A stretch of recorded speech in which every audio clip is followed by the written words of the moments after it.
अस्सलाम वालेकुम स्टूडेंट्स। अब हम बात करते हैं कंपोनेंट ऑफ अ सॉल्यूशंस, यानी एक सॉल्यूशन के कितने हिस्से होते हैं या दूसरे लफ्ज़ों में एक सॉल्यूशन कितनी चीज़ों से मिलकर बनता है।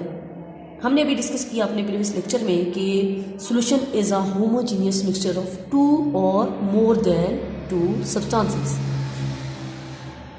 आमतौर पर सॉल्यूशंस के दो पार्ट्स होते हैं, दो कंपोनेंट्स होते हैं। One is called solvent plus other is called solute. ठीक है, हमारे सॉल्यूशन में जो चीज़ ज़्यादा मिकदार में पाई जाती है, यानी विच इज़ इन लार्जर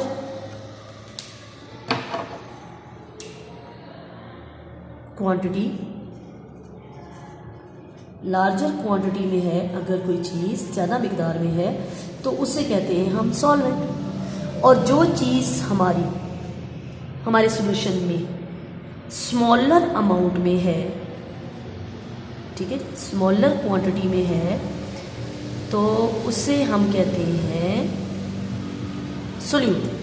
ठीक है, सपोज हमने शुगर को डिज़ोल्व किया, for example we dissolve sugar in water। ठीक है,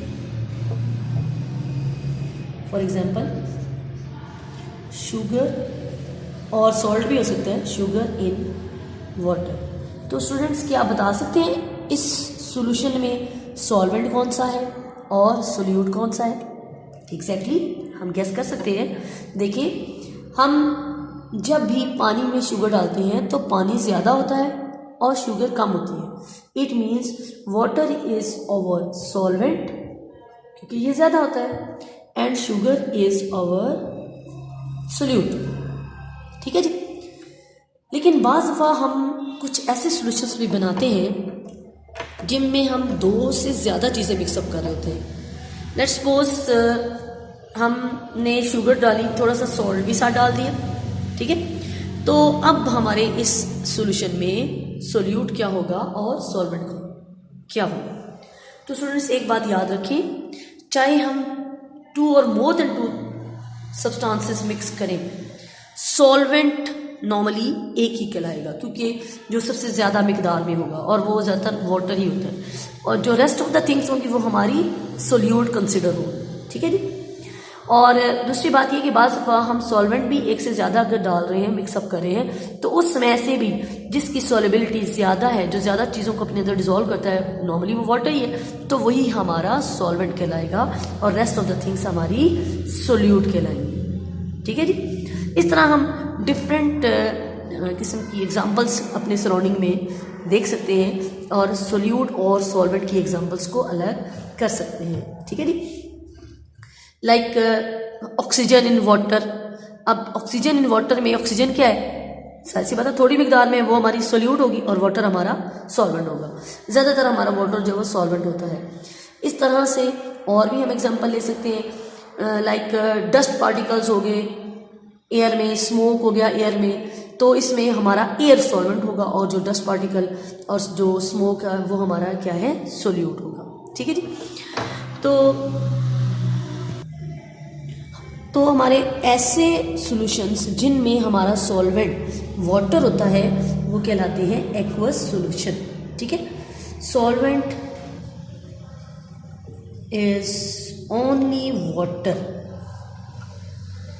बहुत सी एग्जांपल हम अपनी सराउंडिंग में देते हैं। For example when sugar dissolve in water, sugar dissolve in water. और दूसरी एग्जांपल हम ले सकते हैं सॉल्ट डिजॉल्व इन वाटर। ठीक है, बस हमारी कंसर्निंग ये है कि उसमें हमारा सॉल्वेंट वो क्या होगा? Yes, only water.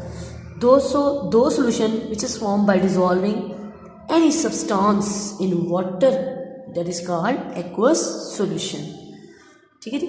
और एक्वस सॉल्यूशन हमारे सबसे ज़्यादा पाए जाते हैं, वो उसकी रीज़न यही है कि जो वाटर है ये हमारा यूनिवर्सल सॉल्वेंट है। ठीक है, बल्कि यूनिवर्सल सॉल्वेंट होने की वजह से ही हमारे सबसे ज़्यादा जो है वो एक्वस सॉल्यूशंस पाए जाते हैं, क्योंकि ये पानी में ये खूबी है कि मोस्ट ऑफ द थिंग्स को अपने अंदर डिसॉल्व कर लेता है। Majority of the earth crust components जो हैं वो इसमें डिसॉल्व हो जाते हैं, इसलिए हम वाटर को यूनिवर्सल सॉल्वेंट भी कंसिडर करते हैं और ज़्यादातर हमारे सराउंडिंग में एक्वस सॉल्यूशन ही पाए जाते हैं।